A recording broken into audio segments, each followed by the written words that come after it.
This channel does not promote any violent, harmful, or illegal activities. All content provided by this channel is meant for an educational purpose only. আজকের বড় খবরের দিকে নজর রাখতে হচ্ছে। ফের কলকাতায়, খাস কলকাতায় ক্যাম্পাসে ধর্ষণের অভিযোগ।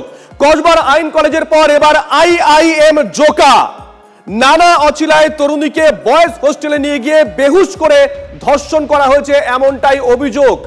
গ্রেপ্তার করা হয়েছে দ্বিতীয় বর্ষের ম্যানেজমেন্ট পড়ুয়াকে। নিঃসন্দেহে বড় খবর।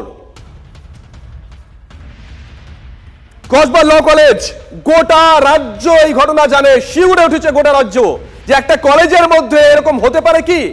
তারই মধ্যে আরো একটা খবর, সেই কলকাতায় ক্যাম্পাসে ধর্ষণের অভিযোগ। এবার আইআইএম জোকা। যে খবর আমরা পাচ্ছি, নানা অচিলায় তরুণীকে বয়েজ হোস্টেলে নিয়ে গিয়ে বেহুশ করে ধর্ষণ করা হয়েছে, এমনই অভিযোগ উঠে আসছে। গ্রেপ্তার করা হয়েছে দ্বিতীয় বর্ষের ম্যানেজমেন্ট পড়ুয়াকে।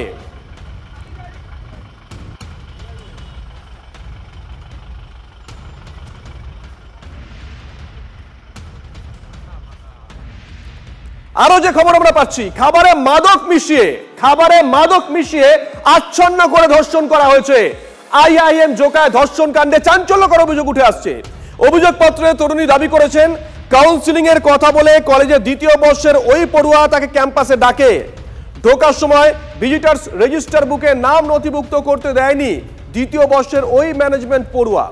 অভিযোগ, তাকে নানা অচিলায় ক্যাম্পাসের ভিতরে থাকা বয়েজ হোস্টেলে নিয়ে যায় ওই পড়ুয়া। সেখানে তরুণীকে পিৎজা ও জল খেতে দেয় অভিযুক্ত।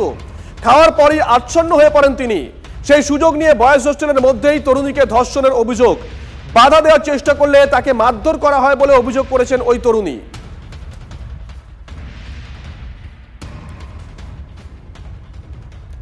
আর এই অভিযোগ সামনে আসার পরে আইআইএম জোকার সামনে বিক্ষোভ দেখায় কংগ্রেস। অভিযুক্ত বাধা দিলেও কেন রেজিস্টার বুকে সই না করিয়েই তরুণীকে ঢুকতে দেওয়া হলো ক্যাম্পাসে?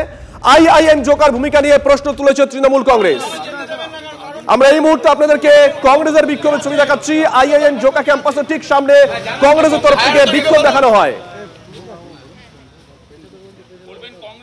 ঢুকতে দিচ্ছেন না, তো আপনাদের সামনেই তো ঢুকতে দিচ্ছেন না, কিন্তু অন্য সময় অবাধ বিচারণ যা ইচ্ছে তাই করতে পারে। পুলিশের উচিত সম্পূর্ণ ইনভেস্টিগেশন করা। তার কারণ এরম একটা প্রিমিয়ার ইনস্টিটিউটে ধর্ষণ হচ্ছে, তার মানে নিরাপত্তার অভাব শুধু নয়, চরম গাফিলতি। এবং কারা কারা এর পেছনে রয়েছে, এই গাফিলতির পেছনে কারা কারা রয়েছে, তার কারণ আমি শুরুতেই বলছি, আমরা যখন রাস্তা দিয়ে যাই তখন গর্ববোধ হয়। এখন যখন রাস্তা দিয়ে এলাম শুনলাম ধর্ষণ হয়েছে, আমরা দেখতে এলাম কি অবস্থা। আজকে কর্তৃপক্ষ দেখা করছে না আমাদের সাথে, গেট ধরে আটকে রেখে দিয়েছে এখানে। আমরা তো এখানে জোর জবরদস্তি করে ঢুকতে আসিনি। যে অভিযোগ উঠে এসেছে, বাধা দেওয়াতেই নাকি, মানে অভিযুক্ত বাধা দেওয়াতেই নাকি রেজিস্টার বুকে সই করেনি ওই তরুণী, তাহলে তাকে ক্যাম্পাসে কি করে ঢুকতে দেওয়া হলো? আইআইএম জোকার ভূমিকা নিয়ে প্রশ্ন তুলেছে তৃণমূল কংগ্রেস। অরূপ চক্রবর্তী কি বলেছেন শোনাবো, ব্যাক টু ব্যাক শোনাবো। বাম কংগ্রেস তারা কে কি বলছেন? শিক্ষা প্রতিষ্ঠানের আভ্যন্তরীণ নিরাপত্তা সুরক্ষা দেওয়ার দায়িত্ব সংশ্লিষ্ট সেই শিক্ষা প্রতিষ্ঠানের। এক্ষেত্রে সম্পূর্ণভাবে ব্যর্থ কেন্দ্রীয় সরকার, MHRD, ministry of human resource development, ব্যর্থ আইআইটি, আইএমের মতো কর্তৃপক্ষ। কসবার ক্ষেত্রে যেরকম আমরা এনশিওর করছি যাতে এই অপরাধীরা দৃষ্টান্তমূলক শাস্তি পায়, আমরা জানতে চাই এক্ষেত্রে কেন্দ্রীয় শিক্ষামন্ত্রক এই লুম্পেনটার সাথেও যেন একই শাস্তি হয়। শাস্তির কোনো প্রকারভেদ যদি হয় অন্তত কেন্দ্রীয় শিক্ষামন্ত্রকের পক্ষ থেকে, তাহলে বুঝতে হবে এই ধর্ষকদের পিছনে যেহেতু পার্টিকুলার একটি সংশ্লিষ্ট শিক্ষা প্রতিষ্ঠান যেটার দায়িত্ব কেন্দ্রীয় সরকারের, তাহলে বুঝতে হবে নিজেদের পিঠ বাঁচানোর জন্য তারা এই কাজ করছে। একটা মেয়ে কলেজে ঢুকলো, তার রেজিস্টারে সই হলো না, বয়েজ হোস্টেলে কি করে ঢুকে গেল?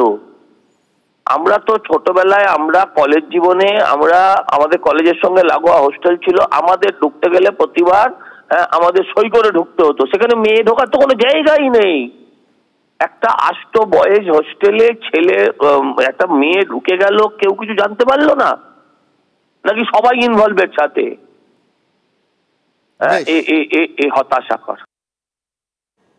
মানে আমরা সত্যি খুব আশঙ্কিত এবং খুব অবাক হচ্ছি এটাকে দেখে যে সত্যি পশ্চিমবাংলায় এত কিছুর পরেও কারুর কোনো ভয় ডর নেই। নার্জিকরের ঘটনায় এত কিছু হলো, এত মানুষের এত রাত জাগা, এত প্রশ্ন করা, কসবারি ঘটনাটা এখনো দাউ দাউ করে চারদিকে চলছে, তারই মধ্যে আবার একটা কলেজের একটা ক্যাম্পাসের মধ্যে আবার এই এক জিনিস। আইনকে ভয় পাচ্ছে না, কোনো কিছুকে ভয় পাচ্ছে না। সত্যি মনে হয় এটাকে নিয়ে খালি রাজনৈতিক নয়, সামাজিকভাবে এবার প্রশ্ন করতে হবে।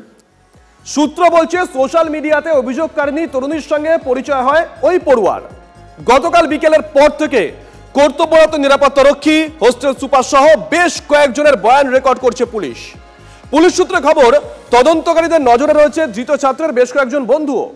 পুলিশ সূত্রে আরো খবর, ঘটনাস্থল থেকে বেশ কিছু সামগ্রী বাজেয়াপ্ত করা হয়েছে ইতিমধ্যেই, তা ফরেনসিকে পাঠানো হবে। তরুণীকে দেওয়া ঠান্ডা পানীয়তে কি মেশানো হয়েছিল তাও স্পষ্ট হতে চাইছেন তদন্তকারী আধিকারিকরা। ওই তদন্তের নামে একটা প্রহসন করা হয়, কিন্তু তাদের কোনো শেষ পর্যন্ত শাস্তি হয় না।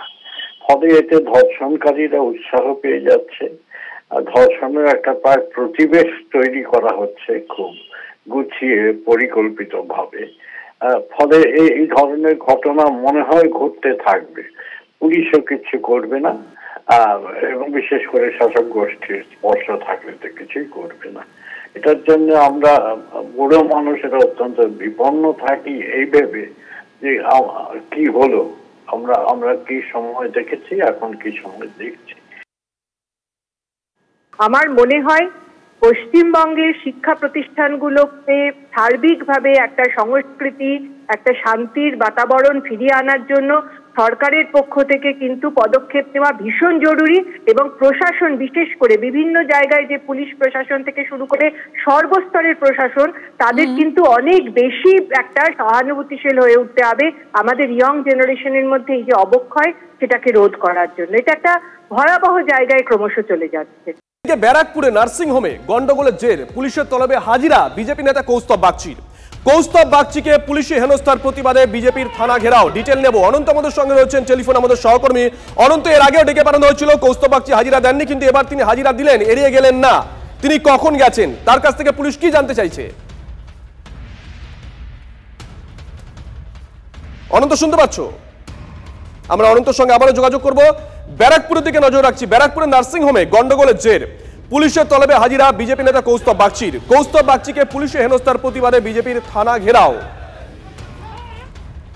কাঞ্চন মল্লিক তৃণমূলের বিধায়ক, মমতা বন্দ্যোপাধ্যায়ের প্রিয় পাত্র, তাই কাঞ্চন মল্লিক বিভাগীয় প্রধান, ট্রপিক্যাল স্কুল অফ ট্রপিক্যাল মেডিসিনের বিভাগীয় প্রধানকে গালাগাল, বদলির হুমকি দেওয়ার পরেও তার বিরুদ্ধে কোনো ব্যবস্থা নয়। কিন্তু কৌস্তব বাগচি বিরোধী দল বিজেপির ভারতীয় জনতা পার্টির একজন কার্যকর্তা হওয়ার কারণে আমি একটা মৃত্যুর ঘটনাকে কেন্দ্র করে, যেখানে হসপিটালের ডাক্তার ম্যানেজমেন্টের চরম গাফিলতি, এবং তার ভিডিও আছে আমাদের কাছে, তো সেটা হওয়ার পরে তারা বারবার বলছে যে মাস্ক খুলে দেওয়া, কে খুলেছে তারা জানে না, এই গাফিলতির জায়গা থেকে সেখানে প্রতিবাদ করার জন্য আমার বিরুদ্ধে এফআইআর, বারংবার পুলিশি তলব।